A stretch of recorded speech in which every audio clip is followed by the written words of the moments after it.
তুমি যদি সৎ ব্যক্তি হইবার চাও 15 থেকে 25-এর ভিতরে নিজের চরিত্র গুছায় লাও। যদি মনে করো না 40 পর্যন্ত অপেক্ষা করব, সুযোগ পাইবা না।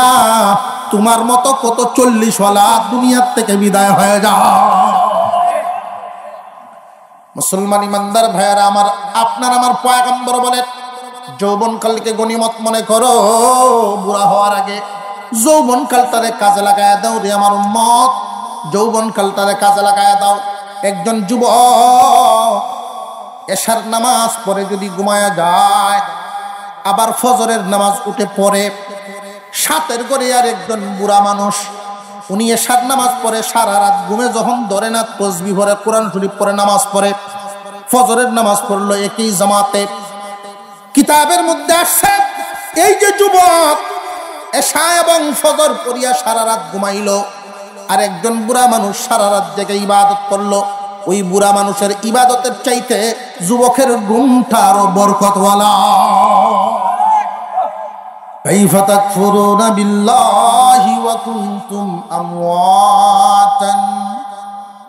ও দুনিয়ার মানুষ, তোমরা আল্লাহর সাথে কেমনে নাফরমানি করো? তোমরা সব মুর্দা ছিলা, ফাআহইয়াকুম, আমি আল্লাহ তোমাদেরকে জিন্দা বানাইছি। আমরা এখানে যারা আছি আজ থেকে 100 বছর আগে, এইখানে যারা আছি আজ থেকে 100 বছর আগে আমাদের কারোর নাম নিশানা দুনিয়াতে কেউ জানতো নাকি? 100 বছরের মানুষ আছে নাকি? 100 বছর আগে আমাদের নাম নিশানা কেউই জানতো না। এমনকি আমার মায়ও আমার নাম জানতো না, আমার বাবাও আমার নাম জানতো না, মা বাবা আত্মীয় স্বজন কেউ আমার নাম নিশানা জানতো না। জানতেন একমাত্র কে? আল্লাহ রাব্বুল আলামিন পৃথিবীর জমিনে আমাদেরকে আনছেন। সর্বপ্রথম যিনি মানুষ, উনাকে আল্লাহ বানাইছেন সরাসরি মাটি থেকে। আর আমাদের কাউকেই সরাসরি মাটি থেকে বানান নাই, আমাদেরকে বানাইছেন গুড়ায়া। সবাই মাটির তৈরি, কিন্তু গুড়ায়া। এই মাটির থেকে উৎপন্ন হয় সবকিছু, আম জাম কাঁঠাল ধান চাউল যা কিছু আছে সব মাটির থেকে উৎপন্ন। আমরা সবকিছু খাই, শাক সবজি ফল ফ্রুট। এইগুলো খাওয়ার পরে রক্ত হয়, রক্ত থেকেই এক ধরনের পানি হয়, ওইটার থেকেই আল্লাহ পাক আমাদেরকে পৃথিবীর জমিনে আনলেন। মহান আল্লাহ পাক বুঝাই দিলেন, বান্দা তোমরা কেউ ছিলা আম গাছে, কেউ ছিলা কাঁঠাল গাছে, কে কোন জায়গায় ছিলা কারোর কোনো হদিস কেউ জানতা না, জানতাম একমাত্র আমি আল্লাহ। বান্দারে তুমি মুর্দা ছিলা, আমি তোমাদেরকে জিন্দা বানাইলাম। চিন্তা করে দেখো তুমি কোথায় ছিলা? কেউ জানে না, এমনকি তুমিও জানো না। বান্দারে দুইজন মানুষের মিলনের মাধ্যমে তোমারে আমি তোমার মার গর্ভে নিয়ে নিলাম। মা খুশি, বাবা খুশি, আত্মীয় স্বজন সবাই খুশি, তুমি দুনিয়াতে আসবাই সংবাদ শুধু প্রকাশ হয়েছে। নতুন নতুন সন্তান হবে, আত্মীয় স্বজন সবাই খুশি না বেজার? সব খুশি, কিন্তু তুমি সলিমুদ্দিন মার গর্ভে কেমনে থাকবা, কি খাইবা, এই চিন্তা কিন্তু কেউ করে না, করি আমি আল্লাহ। আল্লাহ রাব্বুল আলামিন বলেন, বান্দা কেমনে আল্লাহর সাথে নাফরমানি করো, কেমনে আল্লাহর হুকুমটা অমান্য করো? তুমি কোথায় ছিলা তোমার কোনো খবর নাই। আমি আল্লাহ তোমার মার গর্ভে আনলাম, তোমারে থাকার ব্যবস্থা দিলাম, খাওয়ার ব্যবস্থা দিলাম, এই পৃথিবীর জমিনে আসার রাস্তা দিলাম। কোন ডাক্তারের মাথায় ধরে না, কোন দার্শনিক চিন্তা ভাবনা করে মিলাইতে পারে না এত ছোট রাস্তা দিয়ে একটা মানুষ কেমনে আসতে পারে। 22-23 ইঞ্চি একটা বাচ্চা কিভাবে ভূমিষ্ঠ হতে পারে? আল্লাহ রাব্বুল আলামিন বলেন, বাচ্চা তো ভূমিষ্ঠ হতে পারে না, আমি আল্লাহ ভূমিষ্ঠ করাই। আল্লাহু আখরাজাকুম মিন বুতুনি উম্মাহাতিকুম লা তা'লামুনা শাইআ।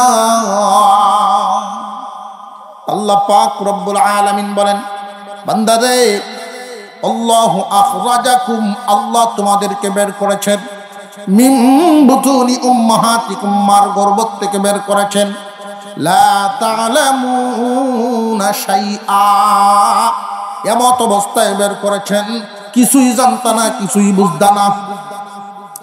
একমাত্র ভাষা তোমার কান্না, কান্না ছাড়া তোমার কোনো ভাষাও নাই।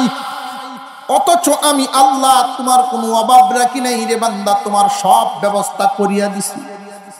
তুমি দুনিয়াতে আগমন করো নাই, অথচ তোমার রিজিক তোমার মার মুখে আমি রিজার্ভ করে রেখে দিয়েছি। জোরে কন্যা সুবহানাল্লাহ। আমাদের রিজিক মহান আল্লাহ পাক মার বুকে দিছেন না দিছেন না?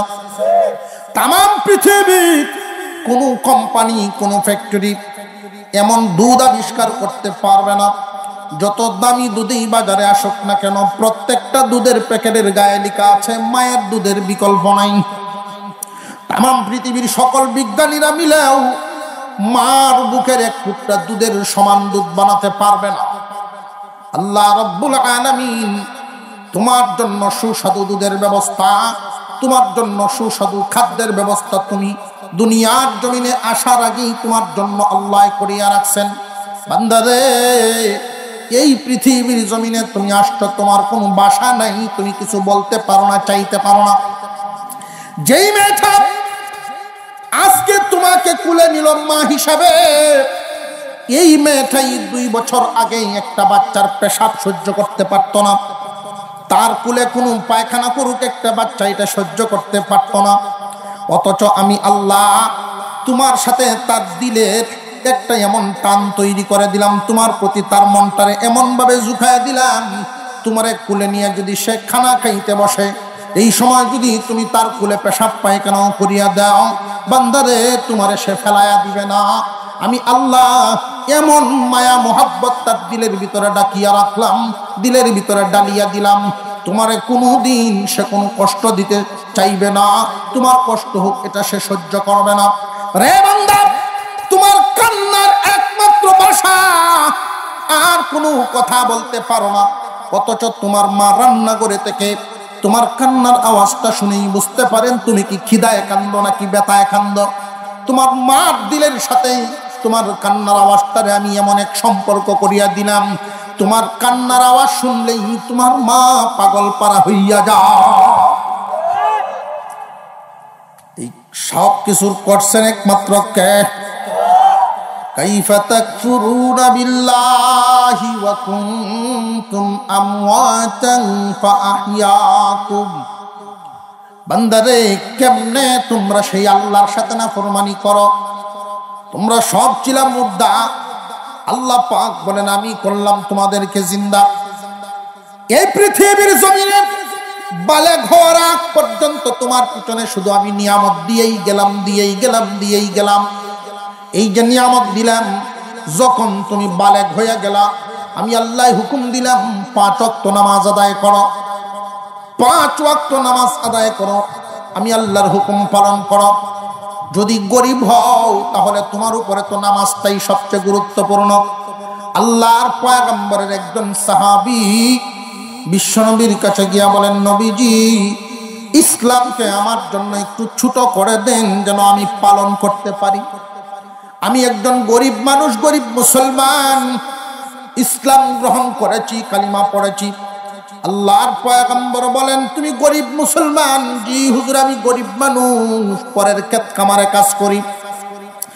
আল্লাহর পয়গম্বর বলেন, ইসলাম 5টা খুঁটির উপরে আছে, একটা তো আদায় করে ফেলছো, তুমি কালিমা আদায় করে ফেললাম। 2 নাম্বার, হজ এবং যাকাত তোমার উপরে নাই, তুমি গরিব হওয়ার কারণে। তুমি কি বছরে 1 মাস রোজা রাখতে পারবা? জি হুজুর, আমি পারবো, তেমন কষ্ট হবে না। আল্লাহর পয়গম্বর বলেন, তাহলে 5 ওয়াক্ত নামাজটাকে খুব যত্ন সহকারে ধরো। হাওরে যদি নামাজের ওয়াক্ত হয়, হাওরে নামাজ আদায় করো। রে আমার মায়ার বান্দা, আল্লাহ পাক তোমাদেরকে ঘোষণা করে দিয়েছেন পুরা জমিনটাই মসজিদ। আপনার আমার পয়গম্বর বলেন, আমার মায়ার উম্মতেরা, আল্লাহ পাক আমার উম্মতের জন্য তামাম দুনিয়ার সমস্ত জমিনটাকেই মসজিদ বানায়া দিছে। শুধু মসজিদে গিয়ে নামাজ পড়তে হবে এমন না, কাজের জামেলায় তুমি যাইতে পারো নাই, হাওরেই রইছ, সুবিধা নাই, ক্ষেতের আইলো দাঁড়ায় যাও নামাজে। নৌকার উপরে আছো, অসুবিধা নেই, ওইখানেই তুমি নামাজে দাঁড়ায় যাও, নামাজ আদায় হয়ে যাবে। ওয়াক্ত মতো শুধু 5 ওয়াক্ত নামাজ পড়ো।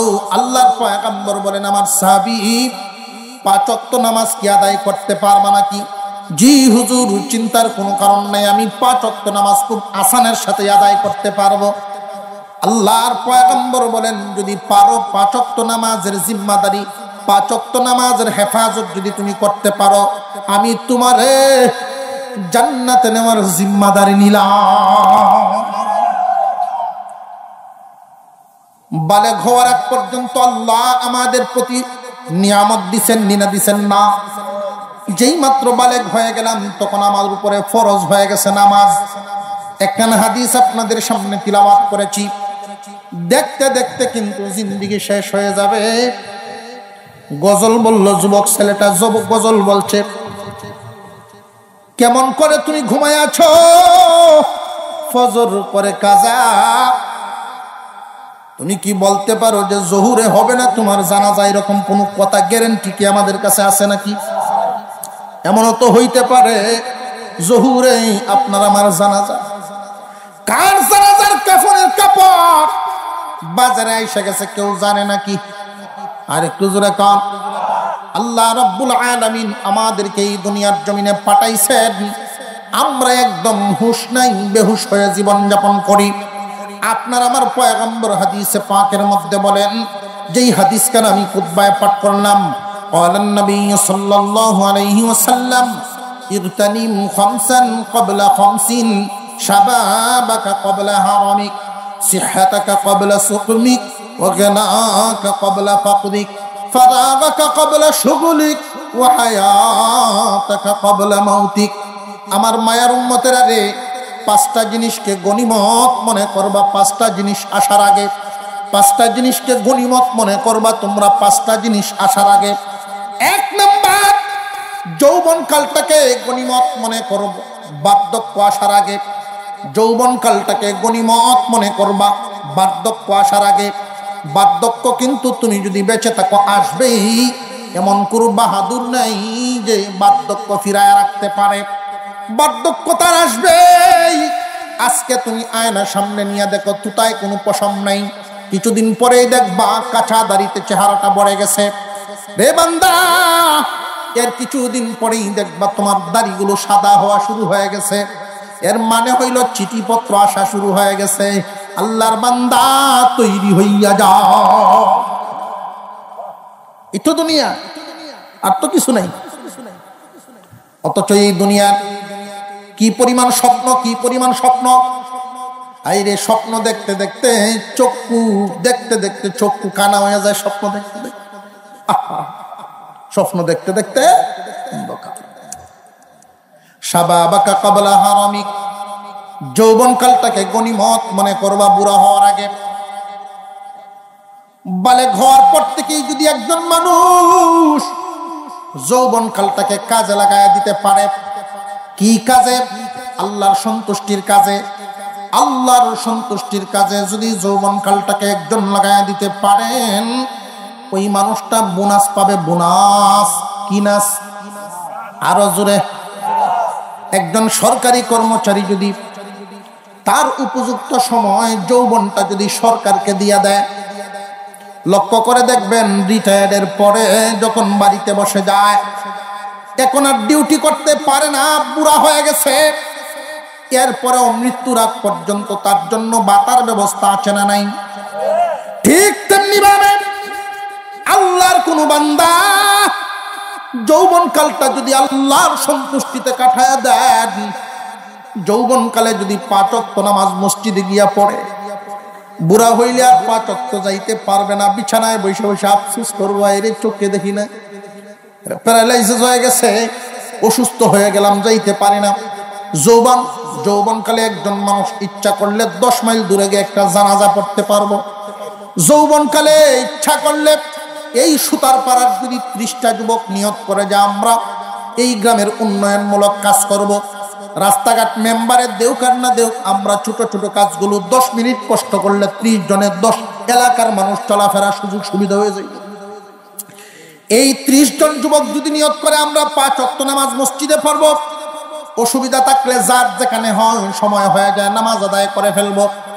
এই 30 জন যুবক যদি নিয়ত করে যে আমরা বিয়ে শাদীর ক্ষেত্রে জীবনেও কোনোদিন যৌতুকের চিন্তা করব না, এই 30 জন যুবক সুতারপাড়া এলাকার যুবকরা যদি নিয়ত করে আমরা কেউ যৌতুক নিয়ে বিয়ে শাদী করব না, কলম দিয়ে আমি লিখে বলতে পারি, এই খবর যখন চতুর্দিকে পড়ে যাবে, চতুর্দিকে যখন ছড়ায়া পড়বে, এই গ্রাম থেকে কোনো মানুষ যদি বিয়ে শাদী নেওয়ার জন্য আসে, আদর্শবান লোকেরাই আসবে। আইসা যেই গ্রামের ছেলেরা অন্য গ্রামে কোনোদিন যৌতুকের আলোচনা করে না, আরেক গ্রামের লোকেরা যৌতুকের আলোচনা করার সাহস কোনোদিন পাইবে না। সমাজ পরিবর্তন এইভাবে করা লাগে। ইচ্ছা করলে যুব সমাজ সব পারে।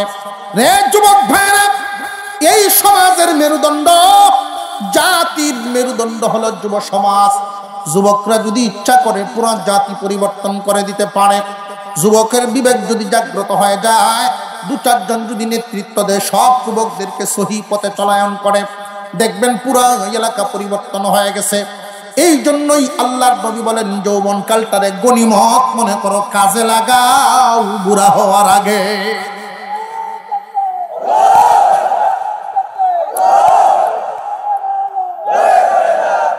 মুসলমান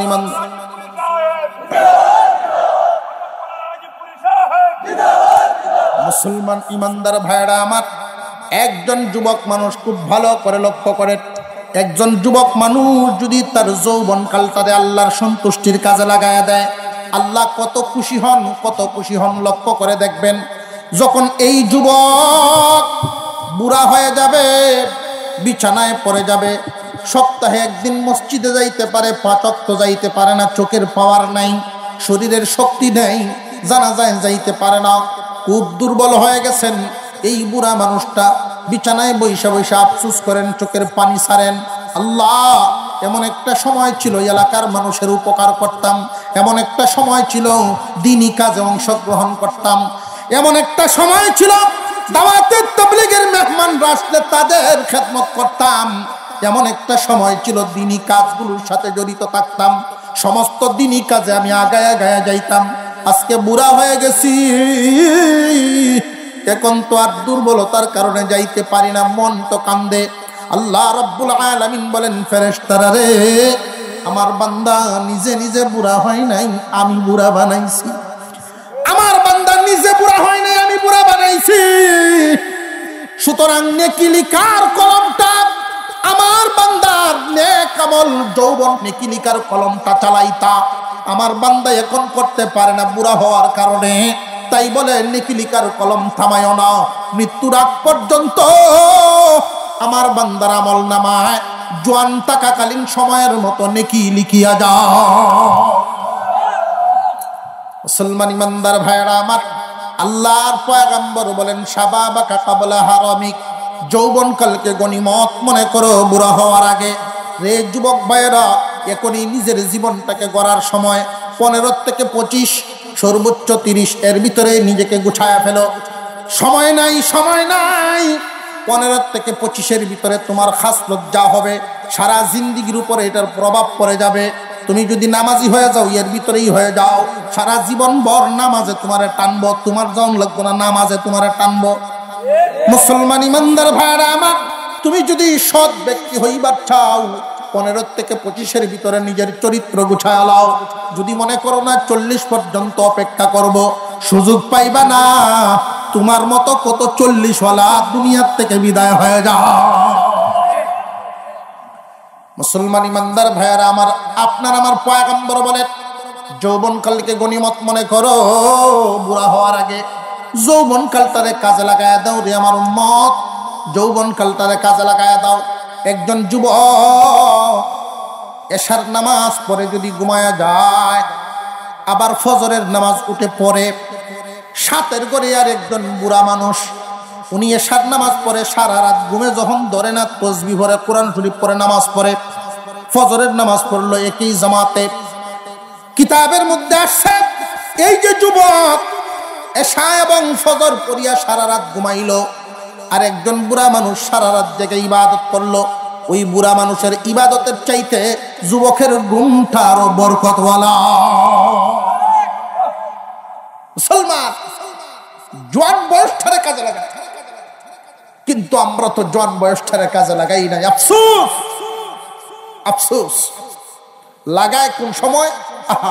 কোনো কাজে লাগে না। যে সময় মসজিদের দান বাক্স দেখবেন সিরা টেকা পাওয়া যায় মাঝে মাঝে। সুস্থতাকে গনিমত মনে করো অসুস্থ হওয়ার আগে। সুস্থতা আল্লাহর দেয়া বিরাট এক নিয়ামত। একজন মানুষের 10 আনা সম্পদ, কিন্তু তার 2টা চোখ নেই। এই লোকটার তো দুনিয়ার জমিনে কোনো কিছুই নাই। আল্লাহ পাক তোমাকে 3.5 হাত বডিটা দিয়েছেন, সুস্থতার সাথে দিয়েছেন। আল্লাহর শুকর আদায় করা, আল্লাহ তুমি আমাকে সুস্থতা দান করছো। অসুস্থ না হইলে বোঝা যায় না সুস্থতা কি জিনিস। হাসপাতালে গেলে বোঝা যায় যে আল্লাহ আমারে কত সুখে রাখছে। একটা মানুষের বডিতে যে সমস্ত পার্টস গুলো আছে, এই যে পার্টস গুলো, এক একটা পার্টসের কি পরিমাণ দাম। 2টা কিডনি, এই 2টা কিডনির কাজ কি আল্লাহ আমাকে দিয়েছেন, আপনাকে দিয়েছেন। আমরা যা খাই পান করি, পেশাব পায়খানা করিয়া বাহির করে, আল্লাহর কত বড় নিয়ামত। এই নিয়ামতের শুকর আদায় পর্যন্ত করি না। বান্দারে, এই জন্য আল্লাহর পয়গম্বর শিখাইছেন, ইস্তেঞ্জায় যাওয়ার সময় একটা দোয়া পড়িয়া ডুববা, আবার বাহির হইয়া আইসা আরেকটা দোয়া পড়বা, আল্লাহর শুকর আদায় করবা। এই যে যন্ত্রণাদায়ক আযাবদায়ক বস্তুটা তোমার পেটের ভিতর থেকে আল্লাহ বাহির করে দিছেন, আল্লাহর শুকর আদায় করো। এই কিডনিগুলি যেই সমস্ত মানুষের অসুস্থ হইয়া যায়, একজন ডাক্তার আমাকে বলেছিলেন, হুজুর 2টা কিডনি যদি না থাকে, 2টা কিডনি যদি না থাকে, আর একটা মানুষ 5 বছর বাঁচিয়া থাকে, ঢাকা শহরের 10 তলা বাড়ির মালিক হইলেও ফকির হইয়া মরব। একটা মানুষ যদি ডাক্তারি পদ্ধতিতে পেশাব পায়খানা করে, তাহলে কমপক্ষে 10,000 টাকা খরচ হয়। সপ্তাহে যদি 2 বারও করে, তাহলে কত? 20,000। মাসে 80,000।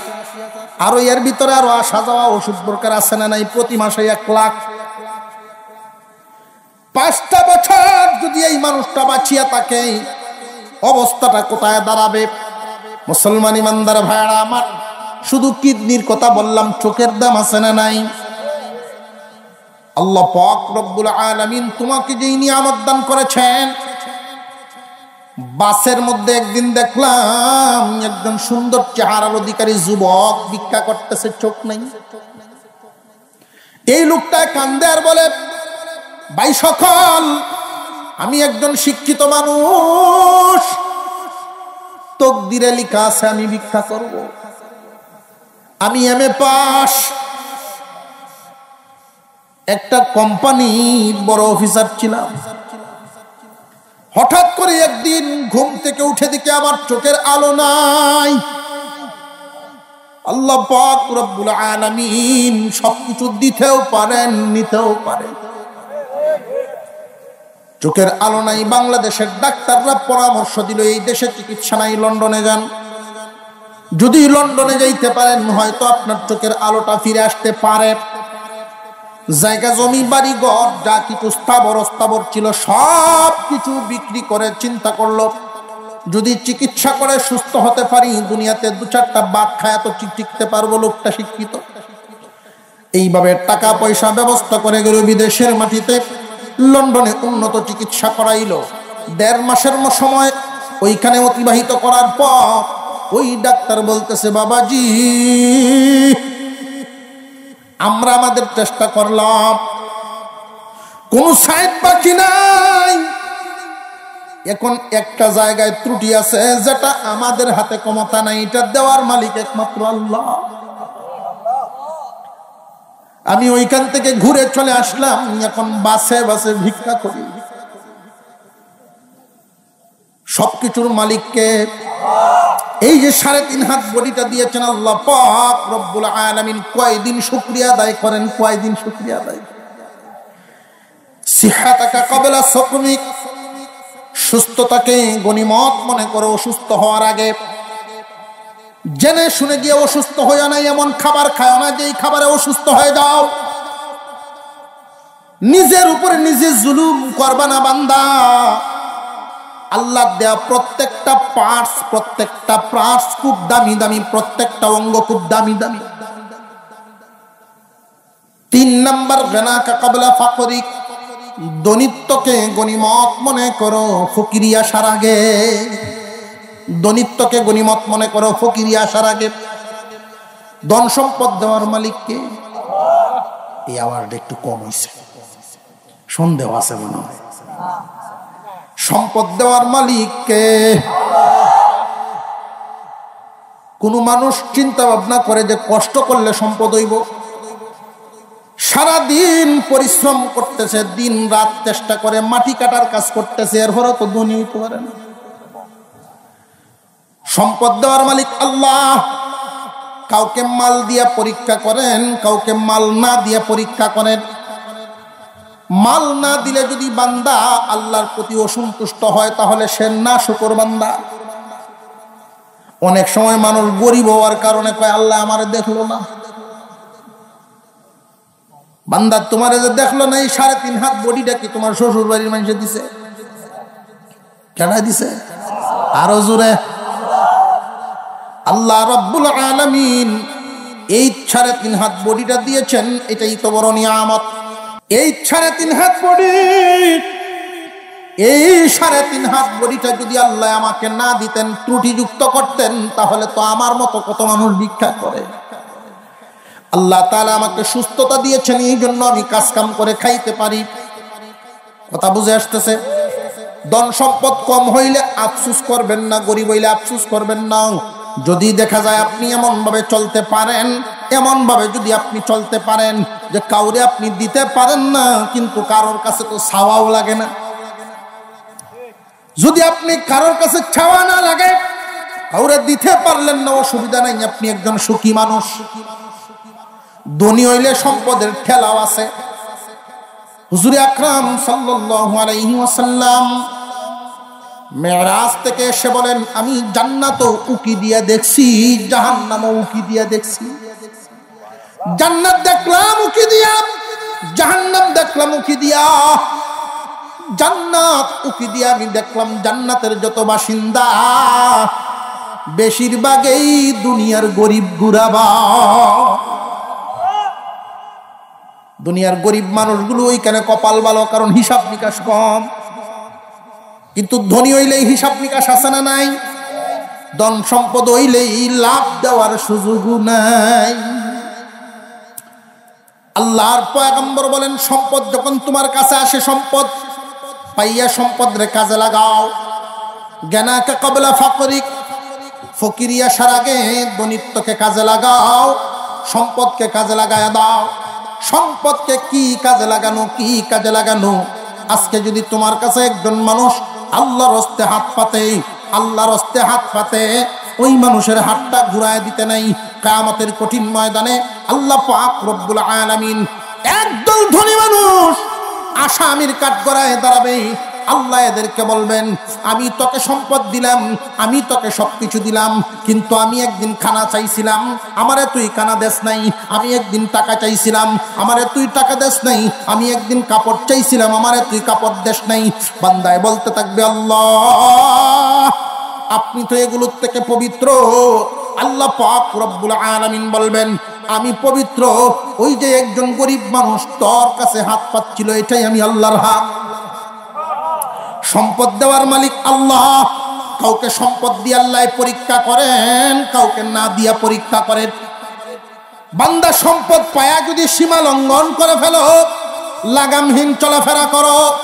সম্পদ পায়া যদি সম্পদের গরিমায়, যুবক খুব ভালো করে শুনে রাখবেন, সম্পদের গরিমায় যদি দরিদ্রদের উপরে তুমি জুলুম করো, আল্লাহ রব্বুল আলামিন তোমার জন্য হাসরের মাঠে বিচারের ব্যবস্থা কায়েম করবে।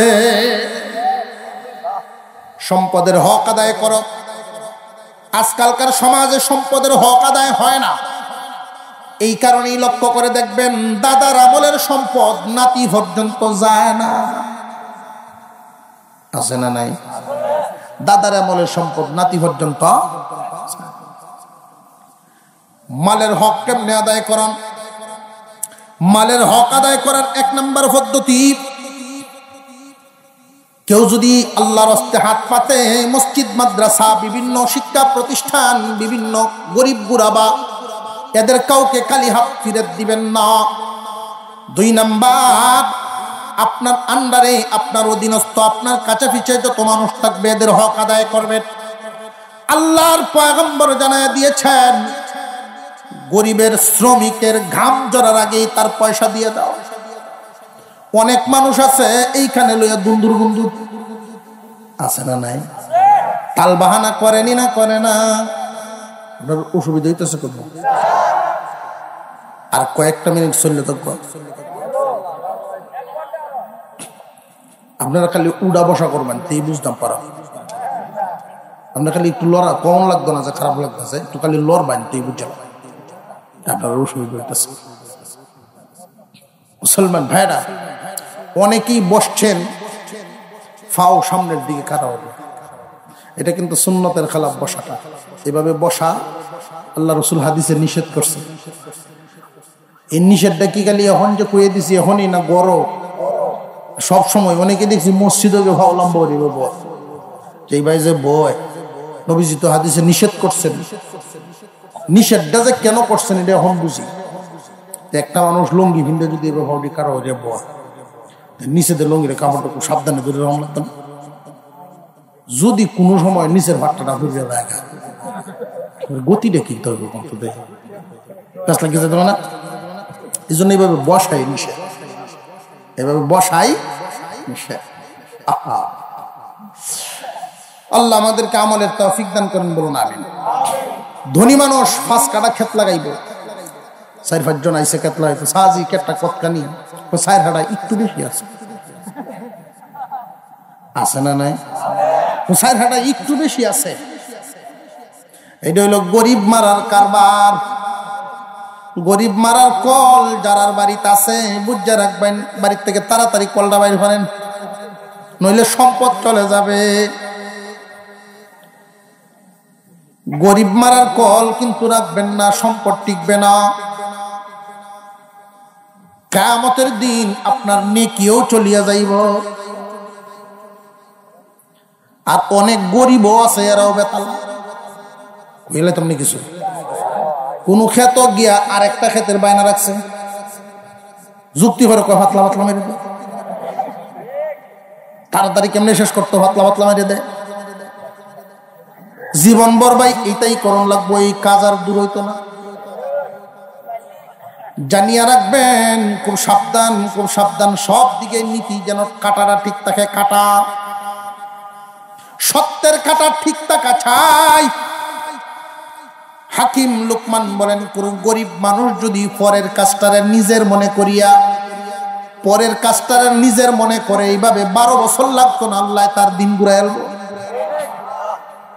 হাকিম লুকমান বলছেন, যার নামে আল্লাহ কোরআনে সূরা নাজিল করে দিয়েছেন, ওনাকে বলছিলেন, আপনি না গোলাম ছিলেন, এখন এত সম্মানী এত উন্নত কেমনে হইলেন? উনি যে কয়েকটা গুণের কথা বলছিলেন, এর মধ্যে একটা হইল এটা, পরের মালটারে নিজের মনে করা। নিজের মাল নিজে কোনোদিন চুরি করে? কোন একজন কর্মচারী যদি আর একজনের দোকানে চাকরি করে, জীবনে কোনোদিন চুরি করতো না যদি নিজের মনে করে, টাইম ফাঁকি দিত না যদি নিজের মনে করে। এই জন্য পরের মালটারে নিজের মনে করা, পরের কাজটারে নিজের কাজ মনে করিয়া যদি দায়িত্ব পালন করে, 12 বছর লাগবে না, আল্লাহ দিন ঘুরাইয়া দিব। আর যদি মাটি খাটাত গিয়া উষা জায়গা দেখে সাক্ষী রাখে, আছে না নাই? জীবন বরবাই এটাই করণ লাগবো, দিন ঘুরতো না। বরকত দেওয়ার মালিককে। মুসলমান ইমানদার ভাইরা আমার, ঠকাইলে কি কেউ জিততে পারে না, নিজেই ঠগে। ঘটনা মনে আছে, কুয়েলতা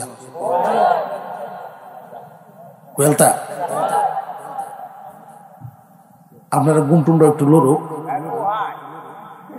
এক বাটপারে দুস্তি হচ্ছে আর বেককলের সাথে, সারা দেশ মানুষ তুই বেককলের সাথে বাতলো কেড়ে কয়ে রে টোগা অ্যাকাউন্ট যায়, এর সাথে দুস্তি বাতলে বাইল বিল দিয়ে খাওয়ান যায়। একদিন করছে কি, ফলের মৌসুম বাজার ওকে কয়ে ফল টল তো যাইতেছে গা দিয়ে তবু একদিন খাওয়া হইলো না, লইয়া একটা কিছু তো এবার আগে একটা কার্ডও লাগছে, কার্ডও লাইন নিয়ে লো আদা আদি সমান বিল, তুমি অর্ধেক আমি অর্ধেক। বাট পারে কয় অর্ধেক না, আমি ইনসাফের একটা কথা কই, ইনসাফের কি যেমন খাই মুই এমন বিল দিব, তুইও খাইয়া গোড়া সামনে তো আমিও খাইয়া গোড়া সামনে তো, সরল সহজ মানুষ খায়া বিসি সামনে তো বাট পারে করে কি একটা বিসি সামনে তো আর দুইটা মিত্রে দেলায় বিসি সহ খাইতেছে। খাওয়া শেষ, গণ হইলো বেককলের সামনে 35, বাটপারের সামনে 12টা। বেককল মানুষ সরল সহজ মানুষ আমি তো খাইছুন কম না, বিসি কম খেললে ঘটনা কি ভাই বেটা, বিসির কি কোনো ফাঁকা আছে যে উড়াল মেরে গেছে গা, তুই খাইছ সে বেশি, তুই বেড়াটা কি তা ফার্ম দিতে স্যার কয়েছে 12টা মাত্র 12টা বিসি ইডিয়ার বিল আর কিতা নেন তো পুরাটা আমি দিলাই কাছে যা দিলা, তোর মন বড় আছে আমি জানি তুই পারবে। গেছে বাড়ি বিম সব বলতেছেন ভাত খাই না, ভাত খাওয়ার চাহিদা নাই, ফেটটা ফুলতাছে, কাঁচা কাঠল গুটার ভিতরে ফেট ফুলতাছে। দেখেন হারাম খাই আইছে, আরেক বেড়ারে ঠগাই আইছে, রাতের খাবার কপালে নেই। ভাইও জিতন যায় না, অন্যের মাল যদি কেউ দখলে তাকে লিখকে লয়ে যান, চোখের সামনে যাইব দেখতে পারবেন আপনি, বেশি দিন রাখতে পারতেন না। কথা বুঝে আসতেছে? আর যদি এতিমের মাল হয় সর্বনাশ। আল্লাহ পাক বলছেন এতিমের মাল হইল আগুন। এতিমের মাল কি? এটা আমরার কথা না, কোরআনের কথা। ইন্নাল্লাযীনা ইয়াকুলুনা আমওয়ালাল ইয়াতামা যুলমান ইন্নামা ইয়াকুলুনা ফী বুতুনিহিম নারা। যে জুলুম করে অন্যায় ভাবে এতিমের মাল খাইলো সে যেন ফেডো আগুন বলল। অনেকেই বলতে পারে যদি খাইতাম না গাড়ি কিনে নেব, বাটপার আছে না? এই জন্য খাওয়ার অর্থ আল্লাযীনা ইয়াকুলুনা আই ইয়াখুযুনা, খাওয়ার অর্থ হলো গ্রহণ করা। গ্রহণ করিয়ে তো পরে খাইবো বা ভিন্ন জায়গায় করে। আগে কি করে? আগে কি? আগে খায় না গ্রহণ করে? আগে হইলো গ্রহণ করা। এতিমের মাল যে গ্রহণ করব সে যেন আগুন গ্রহণ করলো। আর আগুন যেখানে যায় সব সাফ করিয়া সারে। তুমি যদি 2 খাড়া আনো এতিমের কাছ থেকে, তোমার যদি 12 খাড়া থাকে তা এটা সহজ হইব। আর একটু জোরে কর, খুব সাবধান। তকদিরে আল্লাহ যা দিছে তা নিয়ে সবর করেন, সবর। মনে কিন্তু চাইবো যে আমার কেটটা আছে 5 কাটা, যদি আর 8 গাড়া বাড়াই তারি তো কোনো রকম একটু বাড়াই আলতাম পারি, মনে কিন্তু চাইবো। বাড়িটা 1 কাটা আছে, কলা কৌশলী কোন রকম আর 8 গাড়া কলা কৌশলী লই আলতাম পারি, মনটাই কিন্তু চাইবো। মন রে বুঝাইবেন, মন রে এই বাড়ি তো আসল বাড়ি না, এই বাড়ি আসল বাড়ি না, এটার জন্য কলা কৌশল করে কি লাভ? যদি কৌশল করে কবরের মাটিকে ঢাক বাড়ানি যায় তাহলে কৌশল করো একটা গোট দিতার বা। বান্দারে এই দুনিয়ার জমিনে চিরদিন থাকা যাবে না। ধনিত্বকে গনিমত মনে করবা, ফকিরি আসার আগে কেউরে ঠকানির কোনো চিন্তা ভাবনা করবা না, মানুষের উপরে জুলুম করবা না। আল্লাহর নবী বলছেন যদি কোনো মানুষকে দিয়ে তুমি কাজ করাও, শ্রমিকের গাম শুকাইবার আগেই তার বদলা দিয়ে দাও, তার পারিশ্রমিক দিয়ে দাও। সারাদিন কষ্ট করলো, কষ্ট করার পরে যেই পরিমাণ কষ্ট পাইল যদি টাকাটা দিয়া দাও, সারাদিনের কষ্ট টাকা দিয়া মুহূর্তের ভিতরে মুছিয়া যাও। কিন্তু আমাদের অভ্যাস হইল অন্যরকম। সারাদিন কাজ করা বাজারও দেখা করিস, এমন আছে না নাই? বাজারও দেখা করিস। এই মানুষগুলোর কিন্তু অবস্থা খারাপ। বাড়ির যাওয়ার পরে বিবি জিগায় টেহা কই কাম করি আইস, কইছে বাজারও যাইতাম, নেও বাজারের ব্যাগটা নেও, বাজার করে আনবা, এর পরে কিন্তু খাওয়া দাওয়া হইব। সারা সন্ধ্যাবেলায় খুঁজলো, মালিক পায় না। রাত 8টার পরে গিয়া ভাইসে টাস খেলায়, বন্ধু বান্ধব টাস খেলায়। এই যে বন্ধু বান্ধব টাস খেলানো শুরু করলো, এইখানে গিয়া শুধু চাইছে যে আমার টেহাটা ধর। বন্ধু বান্ধবের সামনে টেহা চাইছে, বেটার ভেস্টিজের উপরে হাত করছে। ওই লাগিন তোরার মতো মানুষের কামলালো নাই। এই লোকটার অন্তরে আর একটা আঘাত খাইল। একটা হলো সারাদিন কষ্ট করছেন, বদলা পাইল না। বাজার আয়নের কথা কইছে, যা আইলাম বাজারও পাইলাম না, সারা সন্ধ্যা ঘুরলাম, কি পরিমাণ কষ্ট। আবার আয়া যখন উচিত টাকা চাইলাম, অপমানজনক ভাষা শুনলাম, আর একটা কষ্ট। টাকা লইয়া বাজার করে যখন বাড়িতে গেছে, রাত্র হয়ে গেছে 9টা 9:30। বাড়িতে গিয়া দেখেন বাচ্চারা না খেয়ে ঘুমায় গেছে। গরিব মানুষটা সারাদিন কষ্ট করছিল যে এই বাচ্চাদেরকে খানা খাওয়ানোর জন্য, চোখের পানিটা এমনি জ্বরে পড়ে গেছে। এমন জালিমের ঘরে কাজ করছে গিয়া। জানিয়া রাখবেন, সম্পদ কিন্তু আপনার বাড়িতে বেশি দিন টিকবে না। সেই দিন বেশি দূরে নয়, আপনার বাড়ির সম্পদ ওই গরিবের বাড়ি চলে যাবে। আর আপনার বাড়ির মানুষগুলো গরিব হবে, তাদের বাড়ির কাজের লোক হইব। নদীরে পার ভাঙ্গে অপার করে, এই তো নদীর খেলা। সকাল বেলার দনি তুমি, ফকির সন্ধ্যা বেলা। মাল যতক্ষণ আছে মালের হক আদায় করো। মাল দেওয়ার মালিক যদি আল্লাহকে মনে করো, তাহলে আল্লাহর উপর ভরসা করবা। যা কিছু করার আল্লাহকে খুশি করার চেষ্টা রাখবা। মাল ফায়া অহংকারী হইও না। ও ফারাগাকা ক্বাবলা শুগলিক, অবসর সময়ের কাজে লাগাও ব্যস্ত হওয়ার আগে। একজন মানুষ যদি অবসর সময়টারে কাজে লাগায় দিতে পারে, অবসর আছেন 3 দিনের তাবলীগে চলে যান, অবসর আছেন 40 দিনের চিল্লায় চলে যান। একজন মানুষকে আপনি নামাজি বানানোর জন্য খুব ভালো করে বুঝবেন আল্লাহর রাস্তায় সময় দেওয়ার কি পরিমাণ লাভ। আল্লাহর রাস্তায় সময় দেওয়ার কি পরিমাণ লাভ খুব ভালো করে বুঝেন। একটা উদাহরণ দেই। এই সুতার পাড়ার থেকে যদি আপনাকে সময় দেওয়া হয়, ময়মনসিংহ যাবেন, সময় দিলাম 3 ঘন্টা। ময়মনসিংহ যাবেন, সময় দিলাম 3 ঘন্টা। আপনি মনে মনে ভাবতেছেন অসুবিধা নাই, বালিফলা গিয়ে আগে নাস্তা খাই, যে সময় আছে অসুবিধা নেই। বালিফলা গিয়ে নাস্তা খায়া কিলাইল কাডিটা তুলিয়া হান চাবাই আর গুতা 1 ঘন্টা শেষ। অহন রয়েছে আর কতক্ষণ? এখন 2 ঘন্টা দেখে কয় না, সময় তো কাঁচা হয়ে গেছে। সময় কাঁচা হয়ে গেছে দেখি দেখিয়া সিএনজির অপেক্ষা করতেছে, যা একটা ফাইল আরো 15 মিনিট পরে পাইছে। কিশোরগঞ্জ গিয়া দেখা যায় তারা তো সময় রয়েছে আর মাত্র। ময়মনসিংহ যাওয়ান যাইবনি, যাওয়ান যাইব, রাস্তা রয়েছে বেশি, সময় রয়েছে কম। রাস্তা রয়েছে বেশি, সময় রয়েছে। এখন এমন একটা যানবাহনের দরকার, যেই যানবাহনটায় রাস্তা যাইব বেশি, সময় লাগবে কম। কথা বুঝে আসছে? ঠিক তেমনি একজন মানুষ বালেগ হওয়ার পর থেকে তোমার সফর শুরু হবে জান্নাতে। জান্নাতের রাস্তায় তুমি চলবা। কিন্তু বান্দারে, সংসারের পিছনে হাওরে, বাজারে, গানে বাজনা, বিভিন্ন দিকে, সমাজে, আত্মীয় স্বজনের বাড়িতে, বাজারে, বিভিন্নভাবে তোমার জিন্দেগির অনেক সময় নষ্ট করে ফেলছ। এখন হায়াত রয়েছে কম, রাস্তা রয়েছে কিন্তু বেশি।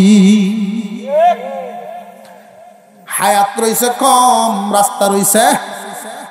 এখন এমন ভাবে চলতে হবে, কাজ করব কম, বদলা পাবো বেশি। কাজ করব কম, বদলা পাবো। 1 ওয়াক্ত নামাজ পড়লে 1 রাকাতের সওয়াব।